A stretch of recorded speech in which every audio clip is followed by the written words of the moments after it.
जो अवस्था है उसका कभी अभाव होता ही नहीं है। जो भाव अभाव की जो बात आती है ये इसकी है रचना, ये रचना है। जागृत स्वप्न और सुषुप्ति, ये तीन अवस्था हैं और तीन ही हमारे शरीर हैं और तीन गुण हैं, इसी में अपने चल रहे हैं। यह परिक्रमा चल रही है। अब इसमें से ऊपर निकलो, बाहर निकलो। तो पहले तो इसमें से निकलो बाहर, इसको समझ करके इसमें से बाहर निकलो, और फिर जो इसका जो मूल कारण है, ये रचना करने वाला जो है वो जो सूक्ष्म है, सूक्ष्म वासना। देखो एक बात बताऊं मैं आपको कि बीज में वृक्ष होता है कि नहीं होता है?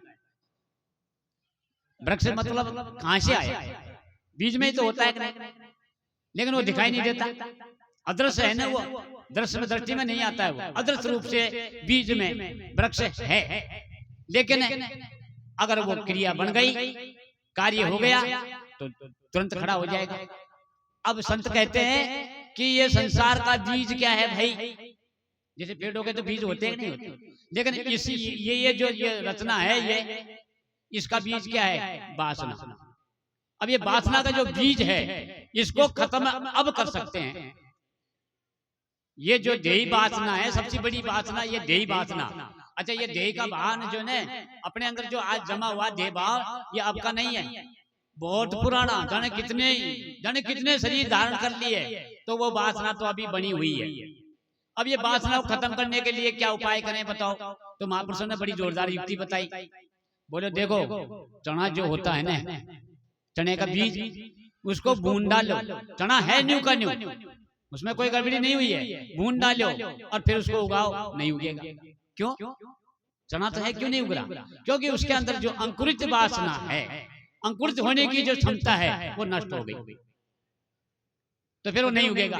ऐसे ही हमारे अंदर ये जो देह वासना बनी हुई है, अब देह वासना रहेगी तो कर्म वासना तो बनेगी, और कर्म वासना बनेगी तो भोक्ता बनेगा, कर्ता बनेगा तो भोक्ता बनेगा। इसलिए महापुरुष क्या कहते हैं? निष्कामी बनो, निष्कामी बनोगे तब जाकर के सत्संग समझ में आएगा। कामना रहित होना चाहिए। कर्म तो त्याग करने के लिए नहीं कहा है, कर्म त्याग नहीं किया, क्योंकि वो तो फिर मामला बिगड़ जाएगा।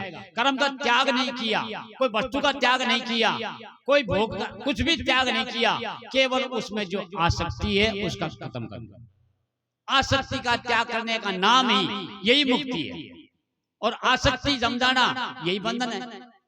और मुक्ति बंधन क्या है? ये अपनी जो भावना बनी हुई है अंदर, ये जगत भावना जो बनी हुई है, दृष्टि भाव जो बनी हुई है, सृष्टि भाव जो बनी हुई है, इस भावना को खत्म करना है। लेकिन बिना सत्संग के बिना नहीं होगा ये काम।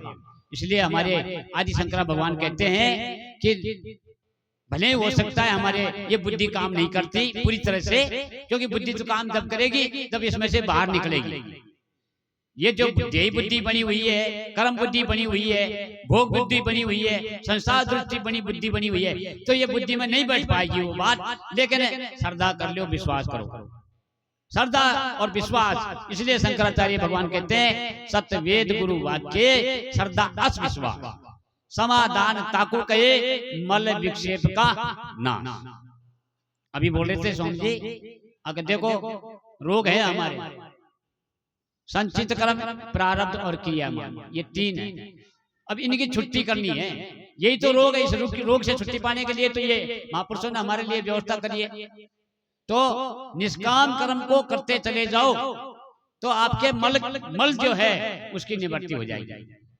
मल विक्षेप तो कहा, मल विक्षेप ताके नहीं किंतु एक अज्ञान है चौ साधन सहित अधिकृत वर्तमान। अधिकारी बनना पड़ेगा, अधिकार सबको दिया। अभी करे थे सबको, सभी चाहते हैं, दुख को कौन चाहता है बताओ? जानवर भी नहीं चाहते, दुख को कोई नहीं चाहता, सब सुख को चाहते हैं, मरना कोई नहीं चाहता, क्योंकि वो है ही ऐसा अमर है, तो इसलिए तो मरना नहीं चाहता। लेकिन अपनी अमरता को नहीं समझ पाए हम, अपने निजानंद को नहीं पाए। आनंद तो हमने लिया लेकिन अपना निजानंद नहीं लिया। जो आनंद ले रहे हैं वो बाहर के आनंद से आनंदित मानते हैं, लेकिन वो पूर्णता नहीं है उसमें, वो बीत जाएगा, वो तुरंत नष्ट हो जाएगा। लेकिन जिसने वो आनंद को तक लिया, अब कोई आनंद की आवश्यकता रहती नहीं है। पूर्णता की बात बताई, अब तो पूर्ण ब्रह्म पूर्ण है, तो अपनी पूर्णता को समझने की बात कही है महापुरुषों ने। इसलिए कहा कि हमको अधिकारी बनना पड़ेगा। अब अधिकारी किसको कहते हैं? जो चतुर्थ साधन युगत होते हैं उनको अधिकारी कहा। विवेक, वैराग्य, सत्संपत्ति और मुमुक्षुता, ये 4 साधन है ज्ञान के। ज्ञान के 4 साधन हैं। अब ये साधन है नहीं है या नहीं है? नहीं है तो तैयारी करो भाई, परीक्षा देने के लिए तैयारी करनी पड़ती है नहीं? तो अगर चाहते हो तो फिर तो कर्म तो करना पड़ेगा, नहीं पुरुषार्थ करना पड़ेगा, पुरुषार्थ करना पड़ेगा। अब ये पुरुषार्थ तो है ही, धर्म, अर्थ, काम और मोक्ष, ये पुरुषार्थ है। तो पुरुषार्थ करेंगे तो ये पहला साधन है। सत्संग से विवेक की जागृति होगी। अब विवेक होगा तो फिर वैराग हो जाएगा, तो फिर न तो राग होएगा और न द्वेष होगा, न हानि होगी न लाभ होगा। ये सारा जो झमेला है ये मिट जाएगा, लेकिन वैरागी होना पड़ेगा।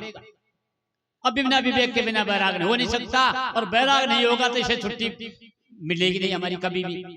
राग द्वेष में चले जाएंगे, तेरे मेरे में चले जाएंगे, अपने पराये में चले जाएंगे। तो यही तो रोग है। अब ये रोग किसने पैदा किया? हमने खुद ने, हमारी खुद की। तो इसलिए कहते हैं महापुरुष, जानिए न जावे अपनी गलती और दिखे अगने दूर की जल्दी।